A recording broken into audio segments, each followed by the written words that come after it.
All right. A couple weeks ago, I made a video responding to this gentleman's video, mainly because I would say it's not just because I disagree, because healthy disagreement, I think it's a good thing. But I think what bothers me is one, even though right now he has 13,000 subscribers, which is way more than I have, but he was on, I want to say it was Android Authority, where it's a much bigger platform. And it seems like his perspective then is the same as it is now, which is what I disagree with. And in the context of what he's talking about in this particular video, which we were not going to rewatch, you can see it from the title. You're wrong about the Pixel 10 Pro. And he's essentially telling people that even if they have phones as new as the Pixel 9 Pro, that they should feel like buying the Pixel 10 Pro is a worthy upgrade. It's worth the $1,000 or whatever it might be after you trade in your device. And point after point after point, he was saying stuff, and I'm just like, no, like that's either wrong or that's terrible advice to give people who are clearly looking for somewhere to go, for some advice, for some guidance on making some of these purchases. But based off of that title, you can see how strong of an opinion he has about this device. Only for about a week and a half later, for him to release another video. I'm a Pixel guy, but this worries me. And we are going to watch this. And I hope that I can get through this relatively quickly. But it's just evident, then I hate to say it, because I'm sure he might be a nice guy. But he's in the realm of this. Sounds like he's full of shit. Oh, you're wrong. 3 weeks ago. A week and a half ago. Oh, maybe I shouldn't. Maybe I have concerns. Now, I will say this. No smartphone is perfect. Like, I feel like I need to say that to make it sound like, I guess to make it clear that it's okay for one to change their mind. It is. But to be as vocal and as strongly supportive of that device in this previous video, to come back around a few days later or a week and a half later to tell, I don't say completely change his mind, but then to point out all the limitations, which those limitations would be justifiable reasons for a person to not buy a Pixel 10 Pro. Again, especially if you're coming from the Pixel 9 Pro or any of the Pixel 9 series. Heck, even the 8, I'm sure. The 7, 6 before, like, all right, maybe, it would be a worthy upgrade. But yeah, I just hate this idea of spend, spend, spend. And then, yeah, when people have large platforms, it's just sometimes just flat out nonsense. So, what we're going to do is we're going to watch this video and I'm going to have comments. By now, a lot of people watching this have a Pixel 10 phone. You've already seen me talk about how excited I am about it and give you tips on what you should do with it when you first take it out of the box. As excited as I am about the series though, I can't help but think about all the things Google passed over with the Pixel 10 phones. Features that Google could have included, but decided to skip. So let's talk in depth about these features today, starting with the feature I most wish the Pixel 10 series had, silicon carbon batteries. So this sounds like some sort of chemistry lesson, but I assure you it's not as boring or complicated as that. For about 30 years now, phones have used rechargeable batteries based on lithium-ion construction. This is a good technology that's efficient and cheap. However, over the past few years, huge advancements have been made in batteries with a different construction using silicon carbon. There are two big advantages to silicon carbon batteries. First, you can store more energy in them. For example, a lithium-ion battery that holds 5,000 milliamp hours of energy must be a certain size to fit it all. But a silicon carbon battery that is the same size could hold about 20% more today, and could even hold much more as the technology gets better. The second big advantage here is that you could make silicon carbon batteries much smaller without losing out on energy. For example, you could cram 5,000 milliamp hours of energy into a battery a fraction of the size of a lithium-ion battery, which would allow you to make smartphones thinner or smaller without losing out on battery life. In other words, think of it like the gas tank in your car. A silicon carbon battery is like discovering a new gas tank that's the same physical size as your old one, but can hold 20% more fuel. You get to drive further without stopping. Or you could have a much smaller gas tank, but still get the same range, leaving more room in the car for other things. These aren't Sure. Yeah, sure. But and I'm not going to go back and watch his video, nor am I going to go back and watch my video. But I'm pretty sure he touted, in fact, he did tout improved battery life on the Pixel 10, which I don't have one to definitively say that's true or false, but he did point it out. And I feel like, yes, coming from a 9 to a 10, myself also knowing that this silicon carbon technology exists, that would immediately be a reason for me not to upgrade. It's, oh yeah, battery tech hasn't changed. Is the battery life that much better? Yeah, these people review devices for a week or so, so who's to really say? And also, it really depends on each person's use case. So I am a proponent right now for these silicon carbon batteries because I do have a OnePlus 13, and yeah, charge speeds are quick, and the capacity, I think that's a 6,000 milliamp hour battery in that phone. Absolutely great. Now he's going to say something else, and I'm gonna come back and just continue to verbalize why people like this in the realm of the tech industry are part of the problem. Let's go. Some far-fetched ideas either. The OnePlus 13, for example, has a silicon carbon battery inside, as does the Nothing Phone 3. So this is a technology that Google could have used in the Pixel 10 series, but didn't. So you might be wondering why. Well, I don't work for Google, so I can't say for sure, but if I had to guess, I would say it's because they want to wait until the technology has matured more. Just as an example, if silicon carbon batteries only last a few years before degrading significantly, Google would want to know that before putting them in their phones. So, Google is probably waiting for smaller companies like Nothing and OnePlus to test things out before committing. Samsung is probably doing the same thing because they also don't have any phones with silicon carbon batteries, and neither does Apple. I don't know about you, but battery life is probably the most important thing about not only smartphones, but all electronic devices I own. My phone, my laptop, my smartwatch. I want everything in my life to have as much battery life as possible, so I don't need to feel like I'm constantly looking for a charger. I was hoping Google would work silicon carbon technology into the Pixel 10 series, but maybe the Pixel 11 series? Anyway. Yeah, so that right there, I'm happy he mentioned all three of the big companies, Apple, Samsung, and Google. Yeah, I don't work for any of those companies, but I'll tell you, the reason they didn't do it is because they don't have to, for a variety of reasons. One, market share. Apple and Samsung have the market share that they have. Google, even though, yeah, they, I guess, finally care about the Pixel line. I mean, I've always enjoyed them, but when I look at them compared to, I guess, whether it's the iPhone or the Galaxy that came out that corresponding year, then I might be like, I don't know if I really want a Pixel. Even though, I've said it, I've owned, I think, all of them. I still just feel that Google is just like, we'll throw something at the wall and see what sticks. Now, the other thing I'll say in terms of why all three of those companies didn't see a need to change their battery tech is because of reviewers like this. Like, he is literally saying, oh yeah, this trillion-dollar company doesn't have an R&D team big enough to thoroughly test these batteries. Instead, they're going to let other smaller companies put them in their phones first and then see what happens. There's no incentive for any of those three companies to do that when all three of the companies have R&D departments that dwarf actual company sizes. It's just like, yeah, they have a lot of people and a lot of time and opportunity to test these things adequately. And heck, they didn't even put silicon carbon batteries in the phone, but Google it's already Google has already said that after 200 charge cycles for their lithium-ion batteries, that they're going to start either reducing performance of the phone or something. But I guess I'm bringing it up because Google's not even putting new battery tech in their phones, and they're already letting us know that the battery in the near future, probably less than a year for a lot of people, is going to have problems.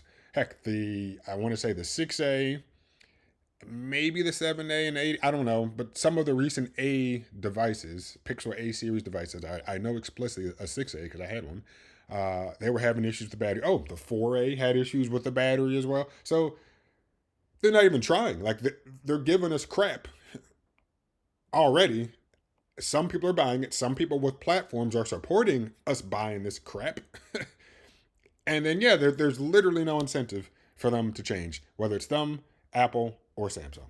So this is the type of attitude that keeps us having worse technology. And heck, Google can't even get that right. The next thing on my list also has to do with power, and that's faster charging. Even if the Pixel 10 series had the best batteries in the world, they would still eventually need to be recharged. For a long, long time now, Pixels have been some of the slowest charging smartphones around. To Google's credit, it has gotten better at this recently, especially with the Pixel 10 series, which are now faster than ever, especially the 10 Pro XL, which charges just as fast as the Samsung Galaxy S25 Ultra. However, they still pale in comparison to many other phones out there, sometimes to an embarrassing degree. Let's talk about the OnePlus 13 again. Here in the United States, the OnePlus 13 charges almost 3 times as fast as the Pixel 10, Pixel 10 Pro, and Pixel 10 Pro Fold. It also charges almost twice as fast as the Pixel 10 Pro XL. The Nothing Phone 3 also charges faster than every phone in the Pixel 10 series.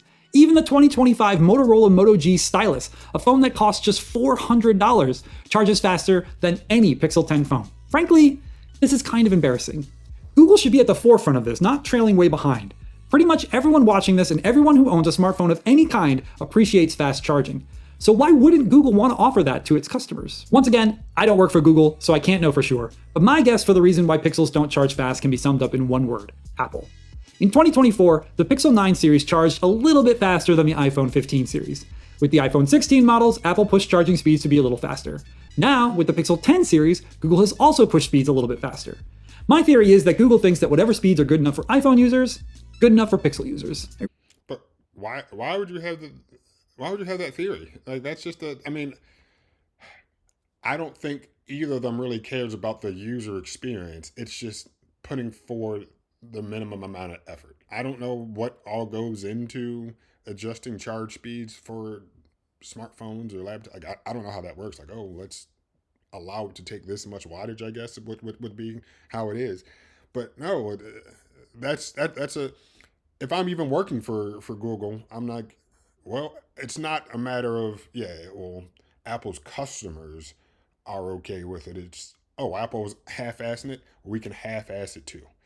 Maybe that's what he's trying to say, and I think maybe I'm hearing it incorrectly, in terms of him thinking that they actually care about that aspect of the user experience. Because as he has pointed out, as I've pointed out, faster speeds exist, and that would greatly improve the user experience.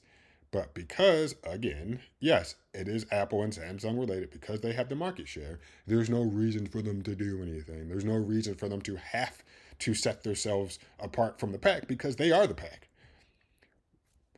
One of the videos that he made when he was still with Android Authority last year, and it'd be nice if he actually did watch one of my videos, criticizing him, which I'm sure, he'll never get around to it. Not because I'm criticizing him, just mainly because why would he? When the OnePlus 12 came out, the video, like, he kept saying, who is this for? Who is this for? Like, it's just a good phone. It doesn't have to be for anybody. But one of the things that the Pixel 12 and now the 13 has, fast charging, large battery, things he's saying he wished the Pixel had that the OnePlus devices do have: large batteries, silicon carbon. I don't think the 12 had silicon carbon, don't quote me, but the 13 does. But it's just, he's complaining about that phone now, 2 years ago, and a lot of that stuff is better than what's currently in some of these Pixels. And that phone also costs less. So yeah, he, again, part of the reason that Google, Apple, Samsung are like, we don't have to try, because people with platforms are telling their audience, it's fine. Yeah, some of the competition can do this, whatever, but don't really worry about it. It's fine. After all, you are wrong about the Pixel 10 Pro. We got to remember that. We are wrong about it, even though he's now made a video saying that. I really hope Google stops looking to Apple for stuff like this and starts looking to its competitors here in the world of Android. Right now, except for Samsung, pretty much every major Android manufacturer makes phones that charge twice as fast as Pixels. And again, Samsung doesn't have to, because they are the field. The other companies need to do something to set themselves apart, to try to gain some market share. So yes, the technology exists, but there's no reason. And I'm gonna say, I don't work for Google, but yeah, they make a crap ton of money doing other stuff. They want you to buy the Pixel, but they also are just happy with Google being the default search engine on whatever phone. So whether it's an Android device, more specifically a Pixel, or an iPhone, I don't even know if they really care. They're just like, hey, let's try, see what happens. I do listen to The Verge, and Nilay Patel, I think he's the editor-in-chief or something and host of the podcast. His theory is that Google created the Pixel to try to keep Samsung in check with Android, which I could believe that, because otherwise, and a lot of us remember, Samsung's vision of Android was something that was, I don't want to call it wacky, but definitely different I was like, oh, you got a Samsung? Oh yeah, that's different. Now, fast forward to the present, Samsung is really, I don't know if they've chosen or been told that they need to rein it in. But yeah, today I'd recommend a Galaxy. Like, I have one myself, and to me it kind of just feels like any other Android phone almost, but not nearly like how it used to be. One UI in the past, or TouchWiz, or whatever they called it, was different. But yeah, I don't really think Google cares that much. They're just like, here's something. But again, people like this, that's why there is no fast charging, because he's just saying, oh yeah, the other big, he's Apple, Google, Samsung, slow compared to the rest of the market. And that's just sad. Moving away from charging, let's talk about the performance a bit, specifically when it comes to gaming. One of the biggest upgrades for the Pixel 10 series this year is a new processor called Tensor G5. I talk about this a lot more in this video up here, but I'll summarize things real quick. For tasks like running apps, processing on-device AI, taking photos, and all the other stuff you do every day, Tensor G5 performs much faster than any Tensor chip before it, and has better battery efficiency too. But that's honestly not saying much of anything. Yeah, I mean, even if you do now, let's look at the competition, because it's either going to be the A series chips in the iPhone or the Snapdragon Elite chips, or Snapdragon 8, whatever. Yeah, whatever Qualcomm chips are, whatever they're called right now. It pales in comparison. And then saying that the Tensor G5 is has the fastest GPU, cool. Fastest GPU, that's cool. Doesn't really mean anything. However, Tensor G5 is not much better for gaming. The GPU data I found shows that after a big boost early in your gameplay, the GPU flattens out to about the same performance level as older Pixels. So that's not great. This is all down to Google not investing much into the GPU itself.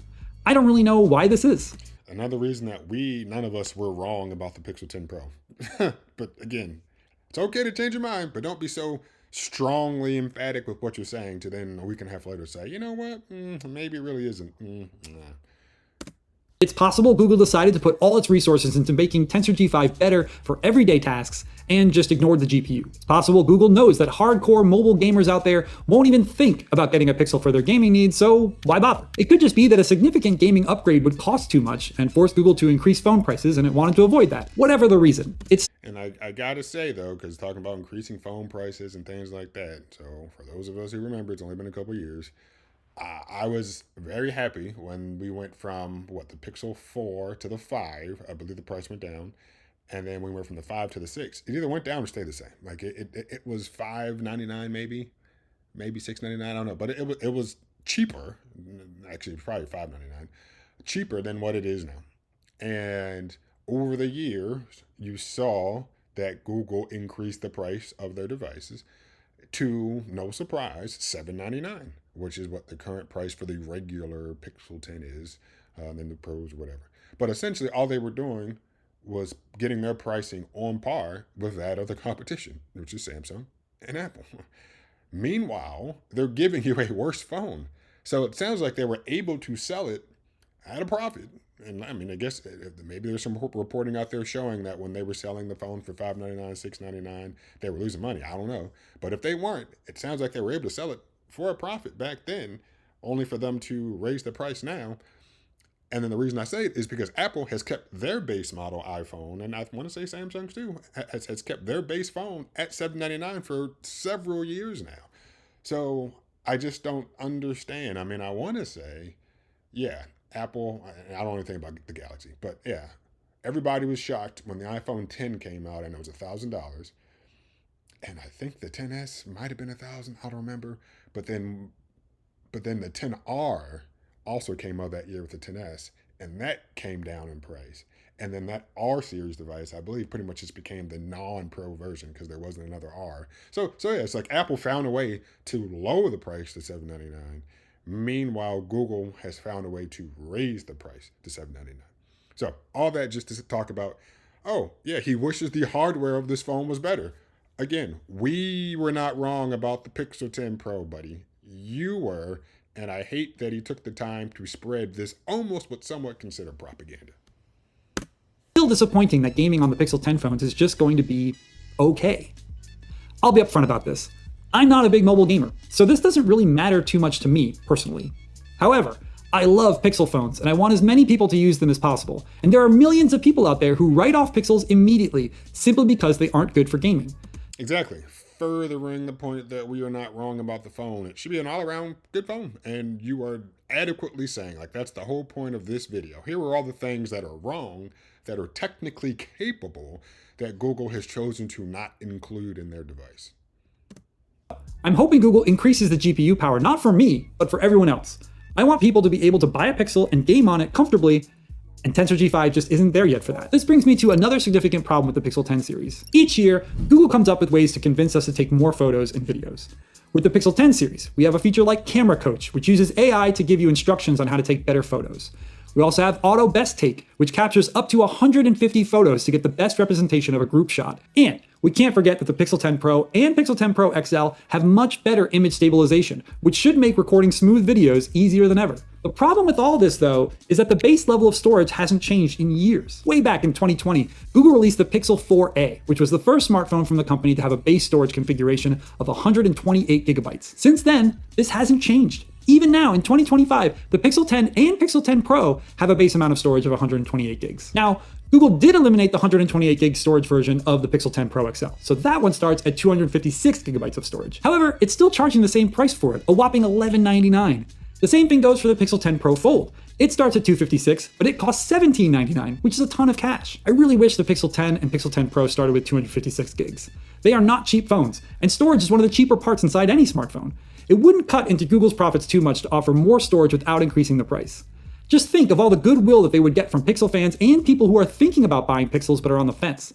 I was really hoping this would happen this year, but I guess we'll need to wait until 2026.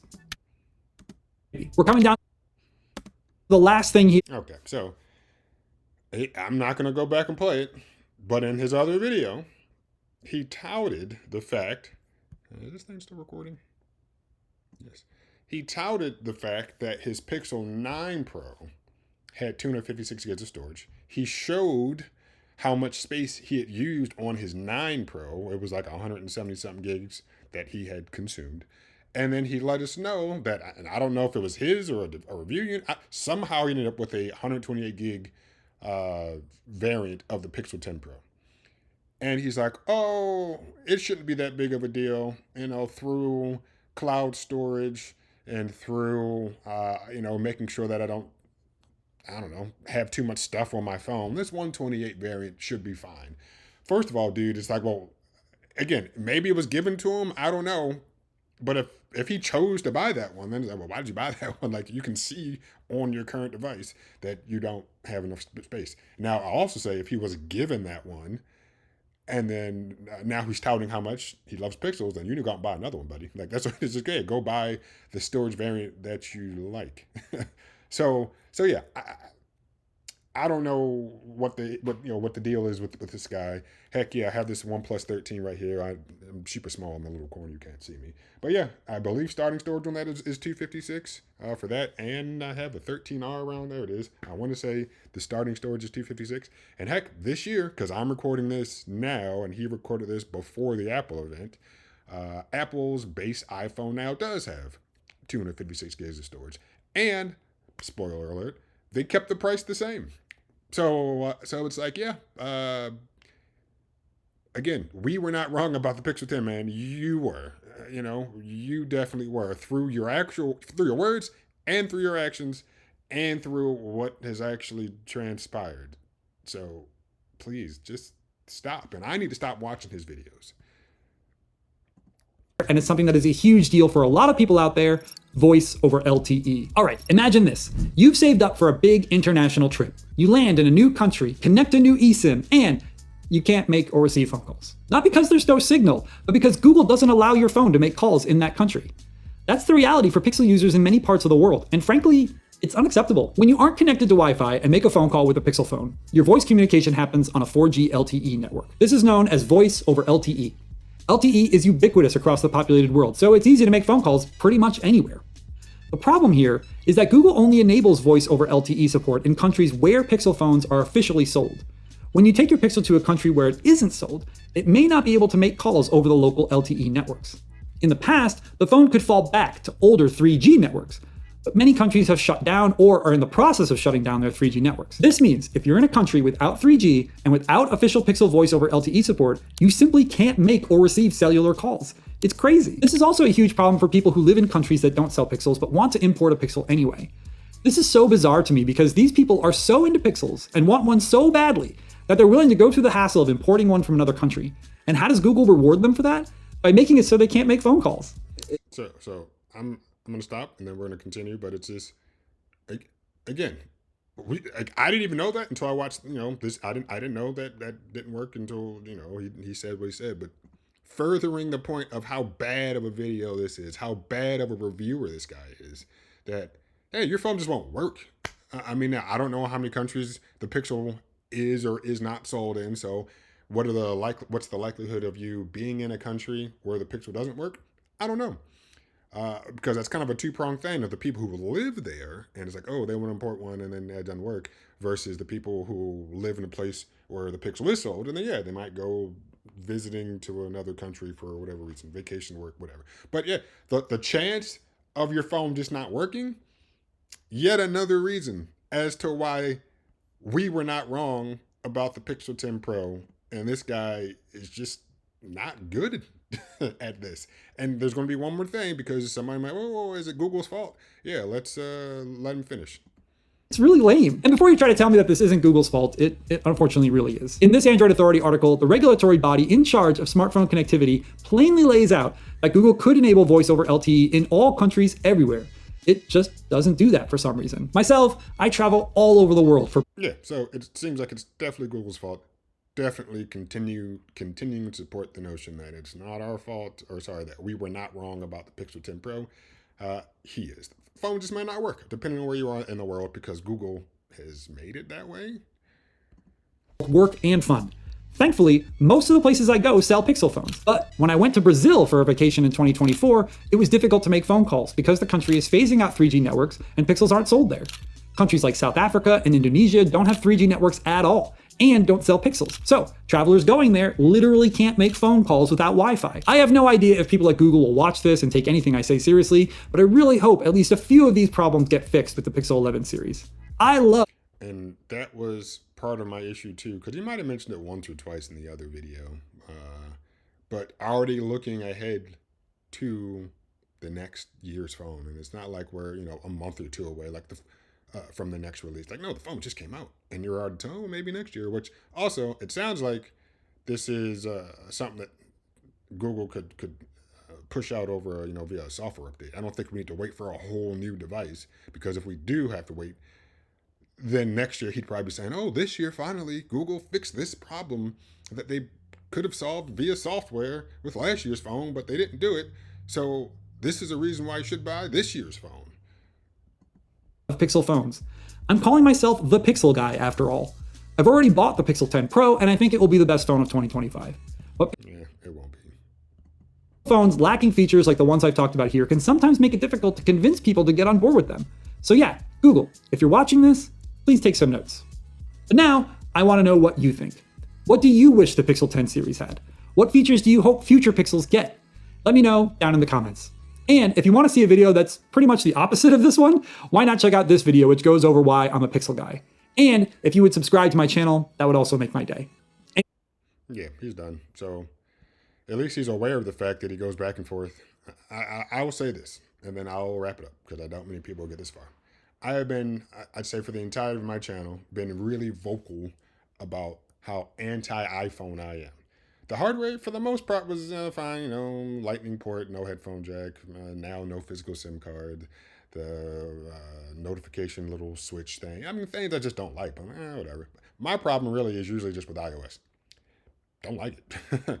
In fact, I literally today just uploaded a video talking about the keyboard in iOS. Why is there no period on the screen? Why do I have to type or press a button to see the period? But one thing I will say, even though I can continue to criticize iOS all the time, this year with the release of the with the iPhone 17, I think it's a worthy piece of hardware. Again, still have my complaints, still have some gripes, but at the same time, I'm like, you know what? Especially for people who are upgrading from anything else, but yeah, it's actually a pretty big upgrade. Yeah, it's worth it. Would I tell somebody who has an iPhone 16 to get a 17? Probably not. But anybody with anything older, absolutely. Yeah. So yeah, it's okay to change your mind is the point that I'm trying to make. But the way that he does it, I think half the time he's just giving disinformation, and then that becomes like I guess my problem. Everybody's entitled to their opinion. I get it, but it's just like, whoa, you're telling us we're wrong. Which it's just a YouTube video or whatever. But it's like, oh, here are all the things that I like. But sometimes these things really aren't as good as they could be. But I still think you should buy it. And then now here are all the things I think that are wrong. And I wish that Google would have done this with this year's phone because technologically speaking, they are capable, and the competition, or at least some of the competition, does it. So just don't think it's that good of a reviewer. So all right, I'll see you.